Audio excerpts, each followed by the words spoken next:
आम जनता को, आम आदमी को ये लग रहा है कि हमें ठग लिया गया है।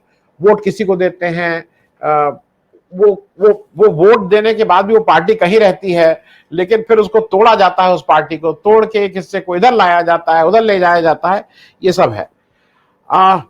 सिंबल का जहां तक मुझे है, क्योंकि सिंबल का अब लड़ाई या रेस शुरू हो गई कि सिंबल किसके पास रहेगा।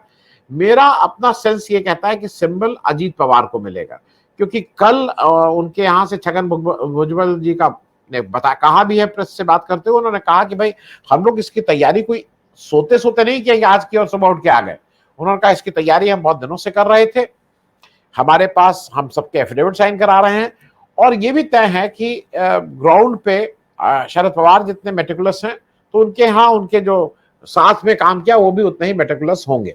नंबर ऑफ एमएलएज, इसमें कहीं कोई दो राय नहीं है, नंबर ऑफ एमएलएज इस समय अजीत पवार के साथ ज्यादा दिखाई दे रहा है। उसका कारण भी है क्योंकि एक तो सत्ता उधर है और दूसरा यह है कि सबको ईडी सीबीआई का डर भी है, तो दोनों कारण है।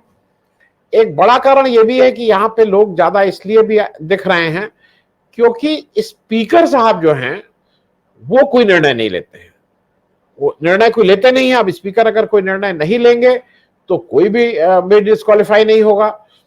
सुप्रीम कोर्ट के 11 मई के निर्णय के बाद, उसके पहले भी ये निर्णय बिल्कुल स्पष्ट है कि आपके पास जो डिस्क्वालिफिकेशन की या कोई पिटीशन आती है उसको स्पीकर एक रीजनेबल टाइम में, और उसको भी क्वांटिफाई किया गया है रोहिंटन साहब की बेंच ने कि उसको 3 महीने के अंदर आपको डिस्पोज ऑफ कर देना है, या 1 साल करीब होने को आ रहा है। लेकिन क्योंकि मैं अगर गलत नहीं हूं तो 2 या 3 जुलाई को ये एप्लीकेशन मूव हुई थी, नहीं 21-22 जून को मूव हुई थी पिछले साल डिस्क्वालिफिकेशन वाली, वो अभी भी स्पीकर के यहाँ पड़ी हुई है महाराष्ट्र में। दूसरा यह है कि जहां तक अभी तक का कंडक्ट रहा है चुनाव आयोग का, चुनाव आयोग पूरी तरह से जैसा सरकार कहेगी उसके अगेंस्ट नहीं जाएगा। मैं थोड़ा सा एक चीज जल्दी से और इसलिए कर दूं, बड़ी बात निकल के आई है जिसको आगे हम लोग बात करेंगे।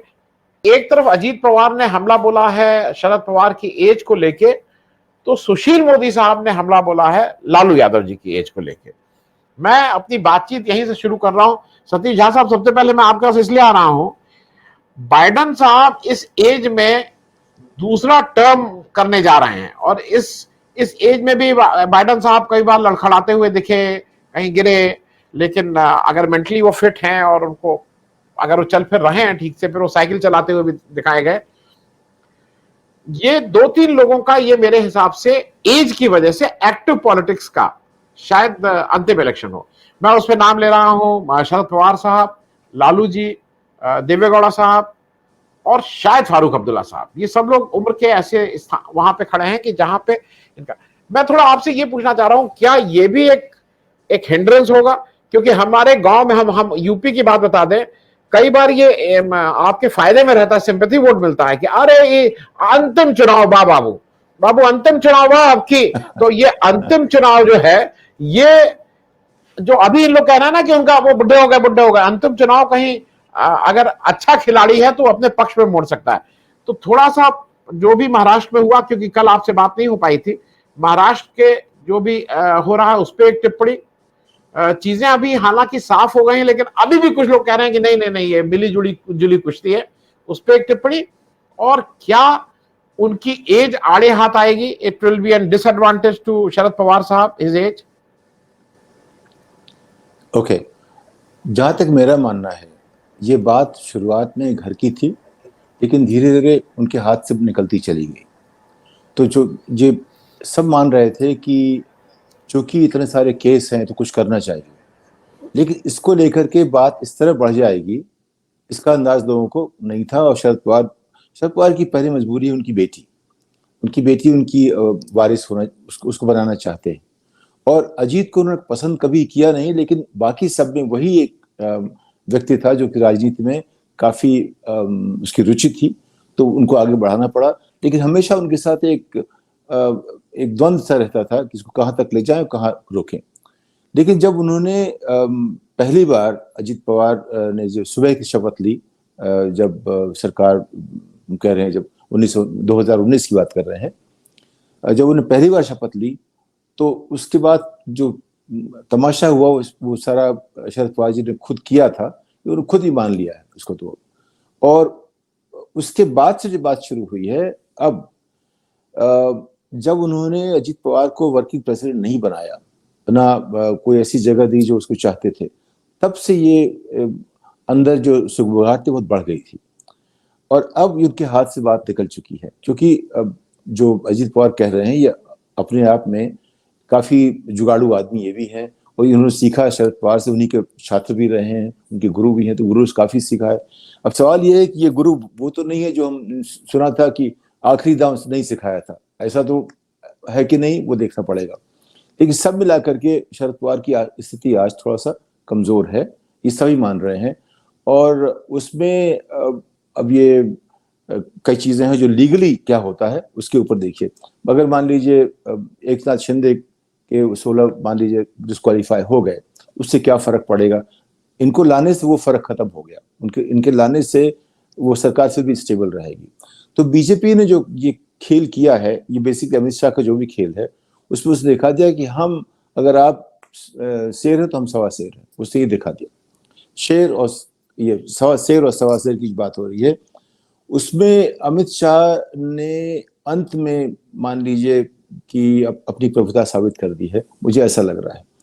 और अभी भी जो है अभी भी लोग कह रहे हैं कि कुछ ऐसा होने वाला है जो अभी तक हुआ नहीं था।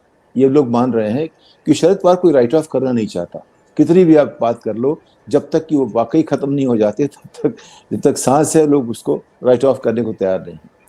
और अब ताज्जुब की बात यह है कि सारे के सारे उनके जो बहुत करीबी थे, खासकर प्रफुल्ल पटेल, दिलीप वालसे पाटिल, जो मैं कभी उम्मीद नहीं कर सकता था दिलीप वालसे पाटिल जो है वो निकल जाएंगे उनके हाथ से। दिलीप वालसे पाटिल उनके ड्राइवर थे, सेक्रेटरी थे, वहां से पढ़े हैं और हमेशा बिल्कुल विश्वास पात्र व्यक्ति में थे। प्रफुल्ल पटेल को उन्होंने बनाया, सभी को उन्होंने बनाया है, इसमें कोई ऐसा नहीं है जिसको उन्होंने बनाया नहीं है। तो ये देखते हुए उनको सोचना चाहिए था कि उनकी अवस्था जो है, तो उनका स्वास्थ्य पहले जैसा नहीं है, उनके भाषा वैसा नहीं है, उनकी उम्र ऐसी नहीं कि इतना घूम सके। फिर भी जो उन्होंने दिखाया 2019 में, अपने आप में एक काफी एक तरह से अजीब सी बात थी और एक महत्वपूर्ण बात थी, जो उन्होंने उस उम्र में जाके एक केंद्र सरकार से टक्कर ली और जीते। अब मुश्किल ये है कि उम्र एक, सुप्रिया ऐसी नेता नहीं बन पाई कि वो कुछ कर सके, वो भी बहुत डिपेंडेंट है। अगर सुप्रिया में लीडरशिप होती तो शायद ये चीज इतनी खराब नहीं होती। तो मुझे लग रहा है कि सब कुछ जो जा रहा है अजीत की तरफ जा रहा है आज की तारीख में, धीरे धीरे। और इसका चुनाव में क्या असर पड़ेगा, वहां भी शायद भाई बड़ी खेल खेलेंगे 24 में। इसका जो है वो छोड़ेंगे नहीं इस बात को, उनकी जो प्रवृत्ति है उसमें छोड़ने वाले तो है नहीं।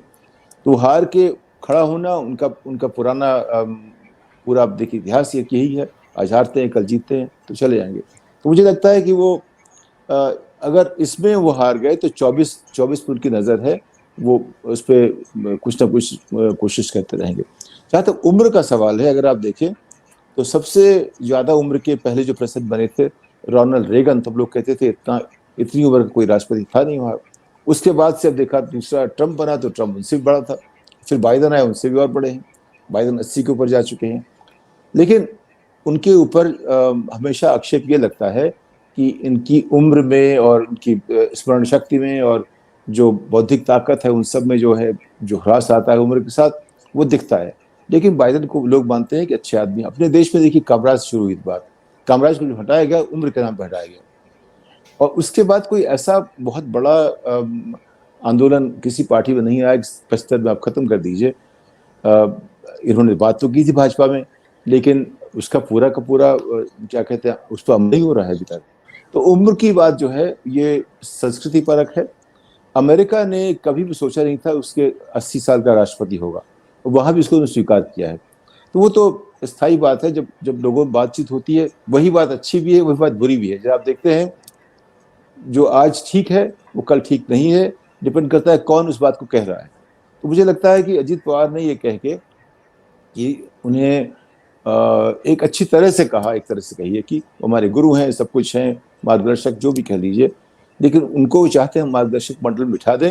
वो उनको वही ट्रीटमेंट दे रहे हैं जो नरेंद्र भाई ने अडवाणी जी को दिया, लेकिन बेहतर कर रहे हैं, उससे ज़्यादा बेहतर कर रहे हैं, कम से कम आदर दे रहे हैं उनको, पूरी तरह उनकी बुराई नहीं कर रहे हैं सरेआम। तो मुझे लगता है कि वक्त तो आ गया है शरद पवार का इस बार, और सुप्रिया को कैसे वो संभालेंगे, उसको कैसे वारिस बनाएंगे, उनकी सबसे बड़ी चिंता तो यही है। और तीसरा ये है कि अब वो कैसे, राजनीतिक जो होता है जब तक सांस रहती है वो रेलेवेंस चाहता है, तो वो रेलेवेंट रहना चाहते हैं जब तो उनमें सांस है। वो इसके लिए जो भी कर सकता है करते रहेंगे, लेकिन ये हार जो उनको मिली है वो उनको गले उतरेगी नहीं ऐसे। तो मुझे जी लग रहा है कि जो उम्र वाली बात है वो तो एक छोटी सी बात है, लेकिन बड़ी बात यह है कि शरद पवार जैसा आदमी हार नहीं मानता, तो कुछ ना कुछ नया खेल होने वाला है।